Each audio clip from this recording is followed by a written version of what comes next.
per day. Artinya kami bisa mengolah 6.000 ton dalam satu hari, 6.000 ton tebu dalam satu hari. Dan ini luasan lahan kita yang saat ini tertanam kurang lebih sekitar 4.000-an hektar.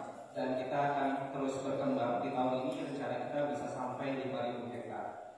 Dan total karyawan kami sekitar 3.185 orang, di mana dari 3.185 orang ini kurang lebih 90-95% adalah teman-teman dari Sumba Timur. Jadi secara dominannya karyawan di MSM dari 3.000 ini sekitar 2.700, itu sekitar 553 orang. Ini sedikit perjalanan kami dari 2014. Kami mulai mencoba mencari, jadi di 2014 belum menjadi tebu pada saat itu.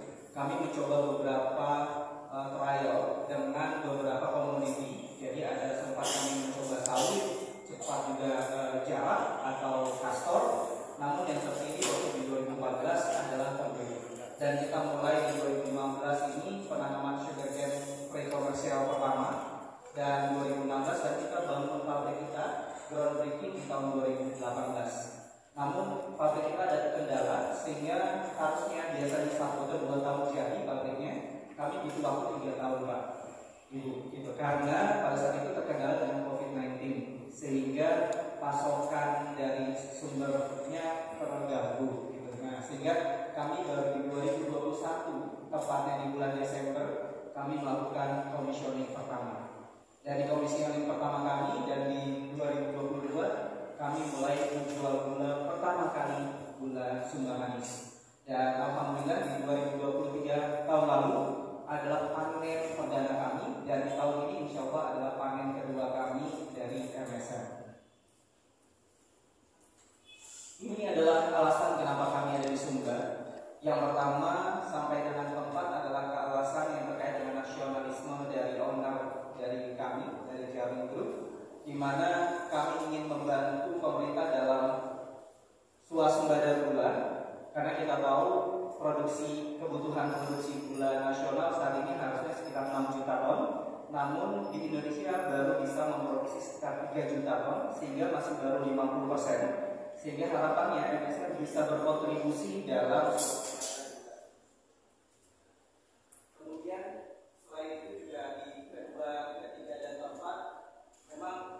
Tujuan kami adalah untuk bisa memajukan perekonomian Indonesia, khususnya di Indonesia bagian timur dan lebih khusus lagi di Sumba. Hal ini cukup signifikan dan setelah hampir 10 tahun, kami 9 tahun berdiri, cukup mendapatkan angin segar bahwa kontribusi kami cukup berdampak, di mana di tahun yang lalu, tepatnya dari data BPS itu disampaikan bahwa Kabupaten Sumba Timur menempati posisi kedua di bawah Kupang untuk pendapatan daerah, betul ya Pak ya. Nah, kemudian juga di tahun yang sama di 2022, Kabupaten Sumba Timur ditetapkan sebagai kabupaten paling tahan terhadap pandemi di bawah Jakarta secara nasional.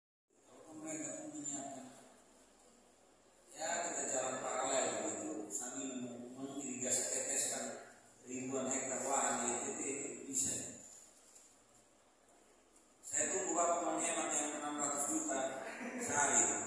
Biar penghematannya itu dikasih ke pemerintah aja. Ya, ini mau ngomong di mana Pak? Artinya kita bisa kolaborasi. Pemerintah juga tentunya iya. Kodi punya lahan ada berapa hektar? Kita coba deh 1 hektar atau 2 hektar. Cari tahu yang kerjakan siapa. Mungkin kalau pada saat ngirim-ngirim ke sini ya kita sini 2 hektar. Kan tadi Bapak bilang 25 masih tetap setelah kita ngomong jadi gak bayar misalnya 2 hektar.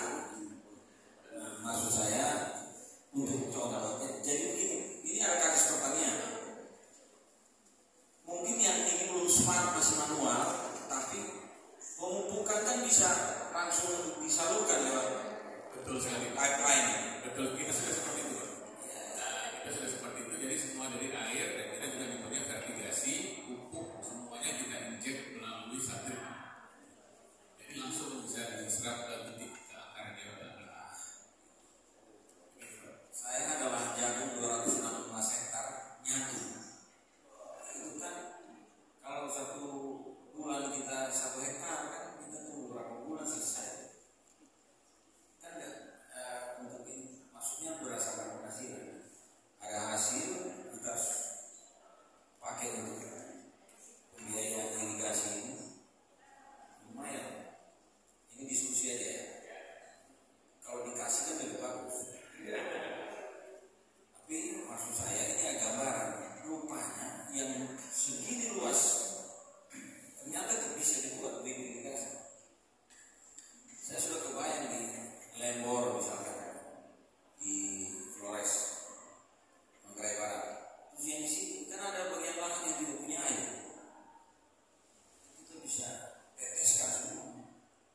kepala desa, kalau disebut dari kepala desa, seluruh bagian